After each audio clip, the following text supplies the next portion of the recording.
सोच लो आप एक शॉपिंग वेबसाइट पे गए हो लाइक flipkart.com और आपने वहाँ जाके लॉगिन कर लिया। लॉगिन करने के बाद साइट को याद रहता है हमेशा कि आपका नाम मोहित है। तो तुमने कुछ आइटम कार्ट्स में डाले, जैसे कि फॉर एग्जांपल आपने कुछ शॉपिंग करी, 2-4 आइटम उस चूज़ करे और कार्ट्स में डाल दिए। तो वेबसाइट को ये भी याद रहेगा कि कार्ट में कौन-कौन से आइटम आपने डाले हैं। और जब आप नेक्स्ट पेज पे जाते हो, फॉर एग्जांपल चेकआउट पेज पे जाते हो, तो साइट फिर से आपको मोहित कहकर वेलकम करेगी और तुम्हारे कार्ट को दिखाएगी।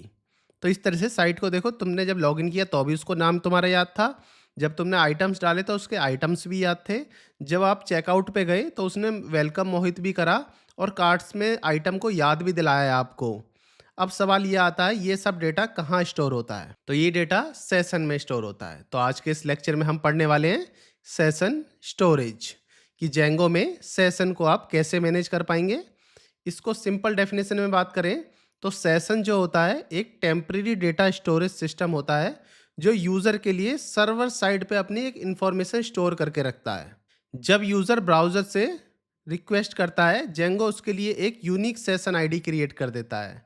ये सेशन आईडी एक कुकीज़ के फॉर्म में यूज़र के ब्राउज़र में सेव हो जाती है। उस आईडी के थ्रू जेंगो उस यूज़र को स्टोर डेटा को आइडेंटिफाई करता है। तो इस तरीके से वैसे सेशन तो सर्वर साइड ही स्टोर होती है, बट वो कुकीज़ के रूप में ब्राउज़र को भी मिल जाती है बेस्ड ऑन सेशन आईडी। तो जेंगो जो है उस स्टोर इन्फॉर्मेशन को आइडेंटिफाई करके यूज़ कर लेता है। अब मैं आपको सेशन स्टोरेज को डिटेल में समझाने वाला हूँ with the help of code. तो चलते हैं अपने वीएस कोड पे।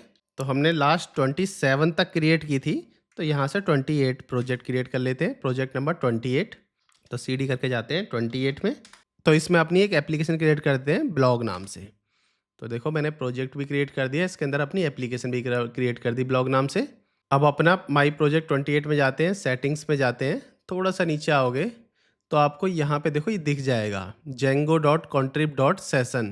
तो इसका मतलब सेशन मैनेज जेंगो ऑटोमेटिक करती है, तो हमें कहीं बाहर से कोई लाइब्रेरी इंस्टॉल करने की ज़रूरत नहीं है।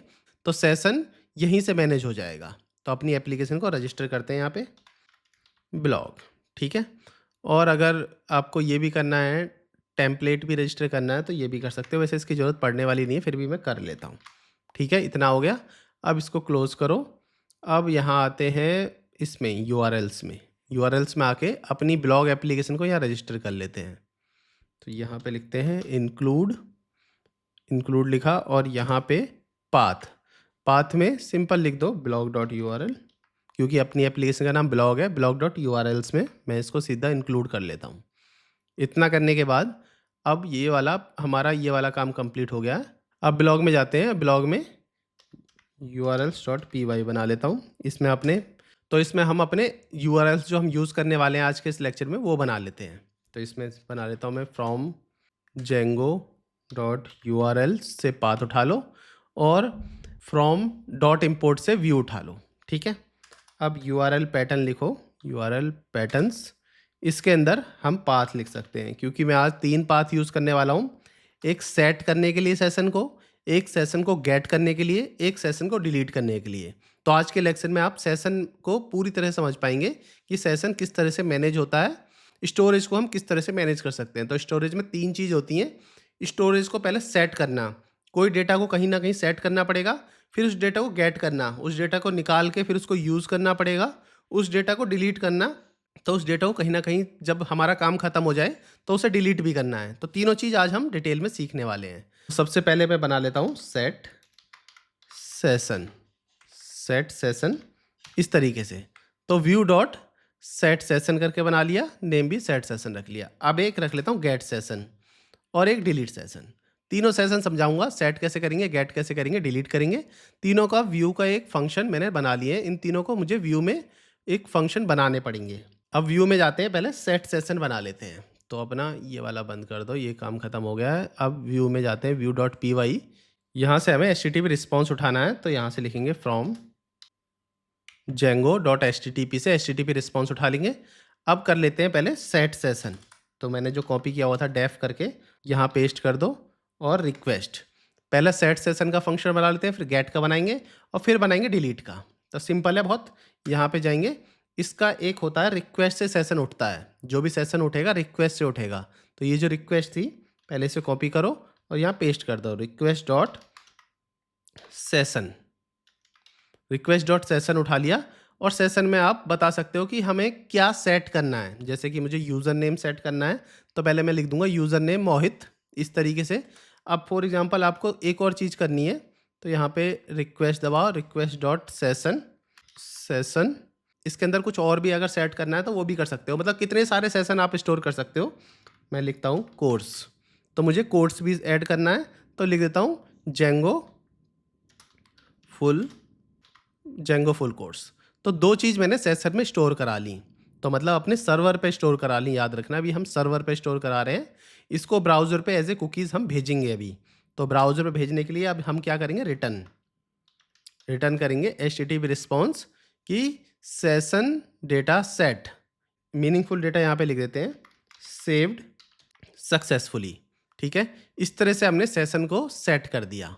अब सेशन को गेट करने का भी एक फंक्शन लिख देते हैं डेफ। देख लेते हैं कि क्या नाम हमने लिखा था। तो यहाँ से गेट सेशन यहाँ से कॉपी करो और यहाँ पेस्ट कर दो, तो गेट सेशन इस तरीके से आपको मिल जाएगा विद रिक्वेस्ट। अब गेट करने के लिए पहले जो हमने ये लिखा था यूज़र नेम, इसको यहाँ से कॉपी करो और यहाँ पेस्ट करो। तो user name is equal to, आपको ध्यान रखना है कि इसी तरह से होना है। देखो रिक्वेस्ट डॉट सेशन यहाँ से उठा लो, यूज़र नेम हम निकाल रहे हैं। अब यूज़र नेम यहाँ पे सेट किया था, अब यूज़र नेम से हम मोहित निकालना चाहते हैं। तो देखो सेशन लिखो और यहाँ पे लिखो गेट लिखोगे और फिर ब्रैकेट लगाओ। तो इसमें आप इस तरह से लिख सकते हो, जो हमारा ये यूज़र नेम था इसको सीधा कॉपी करो और यूज़र नेम इस तरह से हम यूज़र नेम निकाल सकते हैं और कॉमा लगाओ। यूज़र नेम जो है इनिशियली एज ए गेस्ट रख लेते हैं, तो इनिशियली कॉमा लगा के हम यहाँ से ऐसे गेस्ट रख लेते हैं। ठीक है, इस तरह से मैंने यूज़र नेम उठा के यहाँ पे सेव कर लिया। इस वेरिएबल में पूरा यूज़र नेम उठाया और यहाँ पे सेव कर लिया, इस तरह समझ लो। इनिशियली मैंने इसको गेस्ट दे दिया, अगर कोई यूज़र नेम नहीं मिलता हमें ऊपर से तो गेस्ट हो जाएगा ये।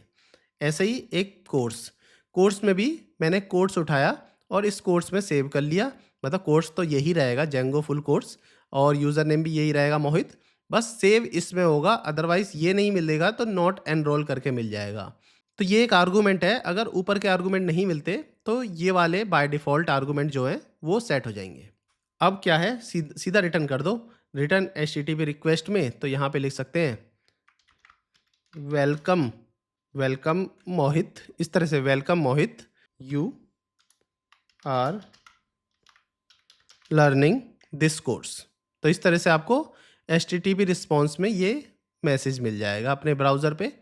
अब क्या करते हैं, ये वाला काम हमारा 2 काम कंप्लीट हो गए। अब डिलीट सेशन कर लेते हैं। तो डिलीट सेशन की स्पेलिंग चेक कर लेते हैं, सेम यही थी डिलीट सेशन। इसको कॉपी करते हैं और पेस्ट कर लेते हैं, कोई ज़रूरत नहीं रिस्क लेने की, कॉपी पेस्ट आप कर सकते हो आराम से। डिलीट सेशन में आपको या तो देखो ट्राई कैच के थ्रू आप एक्सेप्शन सब कुछ हैंडल कर सकते हैं, इस तरह से आप डिलीट लिख सकते हैं। पर इसका एक और भी सिंपल तरीका बताता हूँ, इसको भी याद रख लो, ये भी एक सिंपल तरीका है। बट मैं जो एकदम से सारा सेशन क्लियर कर सकते हैं उसके लिए बताता हूँ। ये 1 बाय 1 डिलीट करने के लिए, देखो मैं दिखा देता हूँ। डिलीट करो सेशन को, इस तरह से डिलीट कर सकते हो। ये वाले सेशन को इस तरह से 1 बाय 1 डिलीट करना है तो ऐसे करो, और एक्सेप्शन में की एरर दिखानी है तो इस तरह से दिखा सकते हैं। एक तो तरीका होता है ये, इसको डिलीट, अभी मैं कमेंट कर देता हूँ। एक तरीका और बताता हूँ, ये होता है request dot session dot flush. Request dot session dot flush करोगे तो जितने भी सेशन है ना वो सारे सेशन क्लियर हो जाते हैं। मैं यहाँ पे लिख देता हूँ, this will delete all the session data, और यहाँ पे करो रिटर्न डॉट HTTP रिस्पॉन्स में all session data deleted successfully. अब आते हैं अपने नेक्स्ट फेज पे, अपनी एप्लीकेशन को रन कर लेते हैं। तो अपना manage.py और यहाँ पे लिखेंगे रन सर्वर।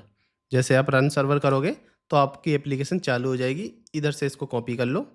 एक चीज़ और है, अगर आप ये डायरेक्ट स्टार्ट करेंगे सर्वर तो ये चलेगा भी नहीं, क्योंकि जो हमारा डेटा है पहले डेटाबेस में सेव होगा, जब आके आपको HTTP रिस्पॉन्स में मिलेगा। तो क्या करते हैं, सबसे पहले ना हम अपना इसको कमांड C कर लेते हैं और DB को भी रन कर लेते हैं।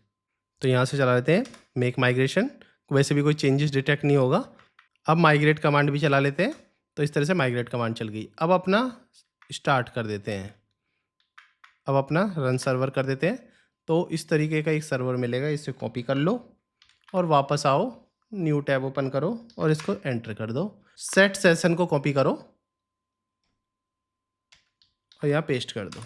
सेट सेशन को कॉपी करते हो तो सेशन डेटा सेव सक्सेसफुली। अब दूसरे उस पे जाते हैं गेट डेटा पे। पहले देख लेते हैं गेट डेटा का क्या यूआरएल था। तो यहाँ पे यूआरएल्स पे डालते हैं गेट। अब हमने सेट तो कर दिया। सेट करने का मतलब है कि हमने यूज़र नेम और कोड्स तो दे दिए सेशन में, मोहित और जेंगो फुल कोड्स। अब देख लेते हैं कि वो हमें मिल पा रहे हैं या नहीं मिल पा रहे हैं सेट में। तो यहाँ पे सेट लिखो और एंटर करो तो देखो मिल गए। वेलकम मोहित मिल गया, you are learning Django full codes. थोड़ा सा जूम कर देता हूँ तो देखो यहाँ से मोहित मिला है, जेंगो फुल कोड्स मिला है। वो मिले हमें यहाँ से, देखो यूज़र नेम और कोड्स। और हम डायरेक्ट आ जाते हैं। फॉर एग्जांपल अभी पहले मैं डिलीट करके दिखाता हूँ। डिलीट करने के लिए अपना डिलीट सेशन पे जाते हैं, फिर मैं दिखाता हूँ अगर हम डायरेक्ट उस पे जाते तो क्या मिलता। पहले डिलीट वाला दिखा देता हूँ कि इसको डिलीट कर देते हैं। और तो डिलीट सेशन का देख लेते हैं कि एकदम करेक्ट क्या था। डिलीट सेशन ये कॉपी करो और डिलीट सेशन यहाँ पे पेस्ट करो और इस तरह से all session data delete successfully. तो इस तरह से देखो डिलीट हो गया आपका सेशन। अब डायरेक्ट आप इस पे जाओ गेट सेशन पे। अभी देखो बिना सेट करे मैं गेट पे जाता हूँ तो देखो मैंने सीधा गया गेट पे तो आपको मुझे मिल गया देखो वेलकम गेस्ट नो एनरोल। तो पहले आपको सेट करना पड़ेगा जब भी आप गेट पे जा सकते हो, और डिलीट कर देते हो तो आपके सेशन सारे डिलीट हो जाते हैं। तो मैं आपको दिखा देता हूँ कि क्यों हमें डीबी की ज़रूरत पड़ी। क्योंकि बिहाइंड द सीन क्या होता है, जेंगो में एक ना सेशन टेबल बनता है जो बाय डिफ़ॉल्ट जेंगो सेशन के नाम से होता है। तो आप यहाँ पे जाओगे डीबी सेशन में तो देखोगे तो यहाँ पे जेंगो सेशन करके है जो ये 3 चीज़ें बनाता है। अब जैसे आप ये चलाओगे, ये वाला गेट वाला सेट वाला चलाते हैं पहले। जैसे आप सेट वाला इसमें चलाओगे, वापस जाओ सेट का चलाओ इस तरह से, तो सेशन डेटा सेव सक्सेसफुली हो जाता है। और इसके अंदर देखो एक सेशन की बन जाती है, देखो सेशन की, सेशन डेटा, सेशन की एक्सपायरी डेट, इस तरह से ये बन जाता है सेशन। इसी की वजह से आप जब सेट की जगह गेट लिखते हो, गेट लिखूंगा और एंटर करूंगा तो वेलकम मोहित आ जाएगा। और इस तरह से देखो अभी सेशन बना हुआ है। अभी जैसे मैं डिलीट करूंगा, डिलीट सेशन यहाँ से मैं कॉपी कर लेता हूँ। अब ध्यान से देखना, जब मैं डिलीट करूंगा तो ये वाला इतना डिलीट करेंगे और एंटर करेंगे all session data deleted successfully, और यहाँ से भी हट जाता है डीबी में से। तो बिहाइंड द सीन क्या हो रहा है, एक सेशन टेबल बनता है जो बाय डिफ़ॉल्ट जेंगो सेशन रहता है उसका नाम। जब आप रिक्वेस्ट डॉट सेशन यूज़ करते हैं तो वो डेटा सेव कर लेता है वहाँ पर। ब्राउज़र सिर्फ सेशन आईडी कुकीज़ मिलती है, ब्राउज़र को सिर्फ सेशन आईडी कुकीज़ मिलती है और कुछ नहीं मिलेगा ब्राउज़र को। जब ही बोलते हैं कि जो सेशन स्टोरेज है सबसे ज़्यादा सिक्योर स्टोरेज माना जाता है। रियल यूज़ केस की बात करें तो लॉगिन के लिए इसको यूज़ करते हैं ज़्यादातर, शॉपिंग कार्ट आइटम सेव करने के लिए इसको यूज़ करते हैं, या फिर कोई फॉर्मल टेम्परेरी डेटा स्टोर कराना होता है कहीं पे सिक्योर वे में तो उसको सेशन स्टोरेज को यूज़ किया जाता है। अदरवाइज जो कम सिक्योरिटी वाली चीज़ें हैं वो कुकीज़ में यूज़ करते हैं। कुकीज़ में आपको कल पढ़ाने वाला हूँ। अगर आपको अच्छे से जेंगो सेशन स्टोरेज समझ आ गया है तो मेरे चैनल को सब्सक्राइब कर दें, अपने दोस्तों के साथ शेयर कर लें। आपके एक सब्सक्राइब से मुझे बहुत ज़्यादा मोटिवेशन मिलता है। फिर मिलते हैं नेक्स्ट लेक्चर में जेंगो कुकीज़ के साथ। वो भी इतना ही इम्पोर्टेंट है जितना जेंगो सेशन इम्पोर्टेंट था। बस ये सिक्योर डेटा सेव करता है, वो हर तरीके का डेटा सेव करने के लिए यूज़ होता है। जेंगो सेशन में आप सर्वर साइड स्टोर कराते हैं डेटा को, और जेंगो कुकीज़ में आप ब्राउज़र पे स्टोर कराते हैं डेटा को।